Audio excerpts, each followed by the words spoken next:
This is your boy AIK Cross 84, and this is my review of the Bargain Bin, Samurai Warriors 4 and Akiba Strip. Samurai Warriors 4. Now, I know this is a little bit late, but I'm sure these games have made their way to cheaper prices. As we know, this game is made by Omega Force, who is the developer. I could not find anything on Omega Force's engine that they use to build these games. I think, though, it is pretty specific to the developer, Omega Force, and it may be the reason why only they make these sort of games. This is also put out by Tecmo Koei, which a lot of people don't know. Tecmo Koei were once two companies who merged into one and have been in the game for a very long time. Let me just jump into this and let a lot of the fans know this is a return to the series that a lot of us love, a series that a lot of us love to play, but we are seeing a few changes in the gameplay, some streamlining of the gameplay, and also a little bit more focus on objectives in the gameplay. So those are really cool things to see with these sort of games, because they're usually just big hack and slash, which they tried to diversify from it, but I can't truly say they've diversified completely from it. You're seeing a few new characters on the roster, not too many, but the roster is already very large. So you're seeing a lot of returning characters. I believe this game kind of follows more the story of the Sonata brothers, and it also follows Hideyoshi Toyotomi a little bit more, which if you don't know who Hideyoshi Toyotomi is, that's okay. You shouldn't be a Japanese history major unless you're an actual Japanese history major. But Hideyoshi Toyotomi actually served in Nobunaga Oda's regime, who's famous in video games as the Demon King. And so this guy was a real samurai, and he is the one who helped unify Japan. He basically put things into motion, and this is the sort of thing you see in the plot of the game, but this is just natural history. But they focus more on Hideyoshi Toyotomi this time around, and on the Sonata brothers. So you're not seeing that huge focus on Nobunaga this time. The only new things they added was a character switch mode, which isn't really too new. They used that in Samurai Warriors Chronicles. Hyper mode, which you see me using here in combination with the new Rage mode. Now, the Hyper mode allows you to do that fast move and is great for clearing crowds, but the Rage mode is what slows down time like that and increases your attack and allows you to do more damage. Now, even though we're seeing a lot more focus in battle on achieving objectives to win the actual battle, and a lot more streamlining and quick pace when it comes to killing that 1,000 KO that everyone goes for in this game, we're seeing a lot more in-depth time being taken with the character creation mode, which I love. My favorite mode in these games are the character creation modes, and this one really puts the others to shame. The only one I could compare it to is Samurai Warriors 8 Empires, which is out right now. It's just a tiny bit less in-depth as that, because that had a lot of options, all that sort of stuff, and this one has a lot of options too, as well as a lot of weapon options. And as you kind of go along in Chronicle mode and kind of see this side story, you're unlocking weapons that can be used within the character creation. So throughout this game you play across Japan, and it isn't kind of like a board game or anything. You're just fighting the battles in the normal Dynasty Warriors way, but it adds a little depth to it.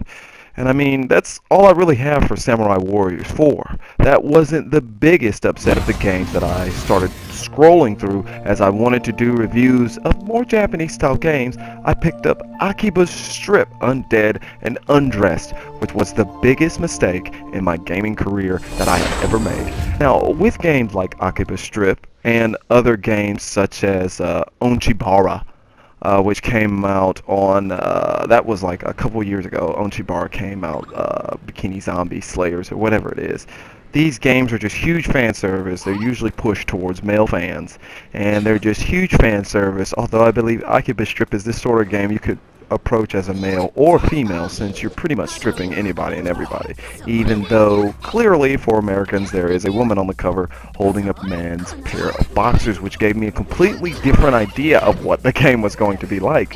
Had I had known before I bought it that it was actually a Vita title first, I would have looked up the Vita title and then promptly not bought it. So I bought this game because I thought there was going to be a bunch of fan service. It was called Akiba Strip. It was rated mature.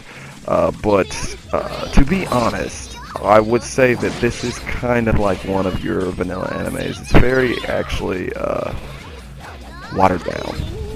What can I say? It's very watered down. There's not a lot of violence in it, and the plot doesn't really make much sense. But let me jump into who makes this game. Acquire develops this game, and over here in North America, XC Games, Marvelous USA, are the ones who put this game out in North America. But in Europe, it's NIS America that puts them out, and in Japan, it's the literal Acquire company that puts it out, the ones who develop the game. So I don't know what engine that Acquire uses, or if it's linked to the XC company, or whatever, but whatever they use, they should not have used it. This game was so bad, I don't even care to go into the information of how they made it and why they made it. But even for a Vita title, I mean, there's not a lot of depth in this game. Some of the most interesting things to do, you see here, is to mess with the visual editor and to change the clothing of your people. I mean, to be honest with you, this is a game that you could literally beat within 15 minutes. And you can tell that it was just kind of shoveled over to us. There are a lot of game features that seem like they're missing, and there are a lot of different things that they should have worked on that kind of could have brought this more up to the level of PlayStation 4. Though the graphics do have a good look to them, it's cel shading, so it's very easy to make something like that look impressive. You are seeing a lot of mocap, and that is short for motion capture. That's that process of taking all those little dots and using a camera in order to capture the actions of a person so that you can then place the 3D model over a 3D skeleton, and they will move as a person will move in real life, as the actor did on this blank stage. And that is motion capture for those who don't know, but I'm sure everybody already knows what motion capture is. Anyways, very huge disappointment. I'm kind of high level in the game. I probably beat it in 15 minutes is a little short. That's a little over exaggeration. It takes about an hour to beat the game if you kind of ignore all the text. If you pay attention to the text, it could take you up to 6 hours to beat it, depending on if you're a slow or fast reader, or if you actually want to hear the voiceovers. Now, what kind of disappointed me was that the voiceovers were actually pretty good, and some of the voice actors were well-known voice actors who come from anime. I myself am an anime fan, and I really feel like they should not have wasted their time coming to do this one. As an anime fan, and also as a person who usually plays into fan service, I found this game to be one of the most boring romps through fan service I have ever bumped into. And this, folks, is just my opinion. There were probably some people out there who enjoyed it, but the combat system has very little depth. You have these buttons, you have one that attacks the head, one that attacks the body, one that attacks the legs. I mean, you can try to combo these buttons together, but you're not truly comboing them together. Your person has two commands you can give them: stay still and defend yourself, or move forward and attack. That is as much interaction as you get with the AI, but the weird thing is that at least the AI seems to stay pretty much on par. As far as seeing the AI actually defeat someone, it doesn't seem like they're really going to do that at any time. Very seldom do I ever see the NPC actually snatch clothes off of anyone. So, you know, it does make the combat a little bit more difficult, but I've never found this game actually what you could call very difficult. And as you can see, you see the same moves over and over and over again, and you're basically spamming these moves together. You also don't see a lot of variety in the enemies, except for the way that they are dressed. In some of the boss battles, you see a few things that are new, but you find that these are just some simple button press combos that you yourself will later get access to. The music in this game was utterly ridiculous. Even the music for the fights seemed somewhat out of place, even for an anime. And just to say that the super power move thing was just kind of like silly. This one touch button kind of super power move that is never really useful unless you use one particular person. So there are balancing issues here, but what I did not see were actually a lot of frame rate drop issues. I didn't see a lot of those. I didn't see a lot of seams here and there, but we are coming with a game that was last gen, and they're kind of just pumping up the graphics. Plus, it's all textures, and most of the scenes are all text. You have these good-looking 3D characters, and they're pretty much using all text for everything, which works on the Vita, but is not going to work on a system. On my giant screen, the text and the reading the stuff just looks ridiculous unless I'm playing a traditional in-depth RPG. There aren't a lot of choices, and there's not a lot of replay value here unless you simply just like the act of taking the clothes off of other people and dressing up various models that are pretty much just the models you've seen walking around in the world. So the character customization is very slim, especially for a game that's all about removing clothes and wearing clothes.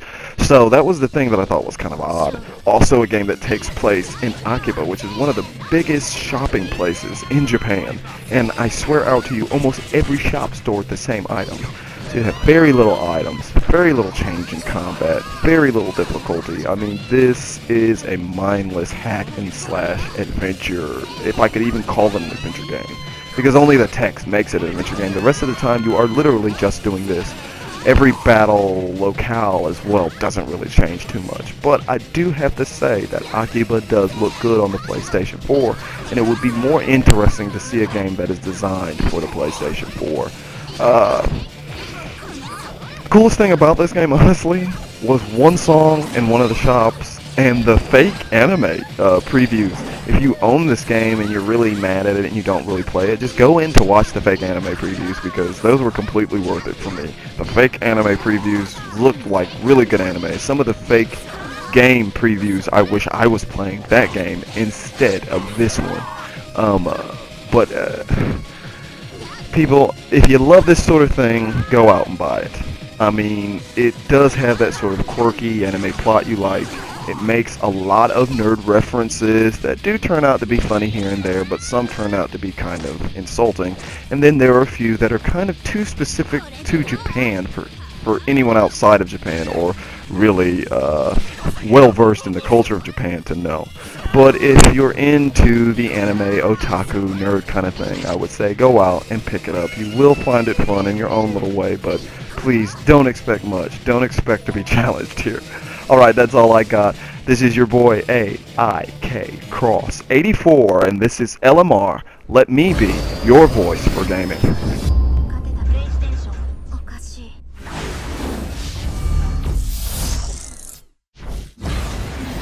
いらっしゃいませ。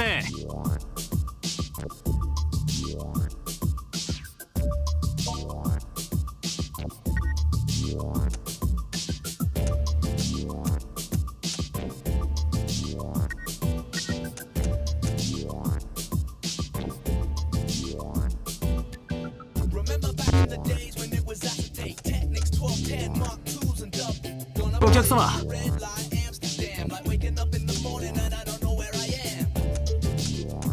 よろしいですか？ありがとうございました。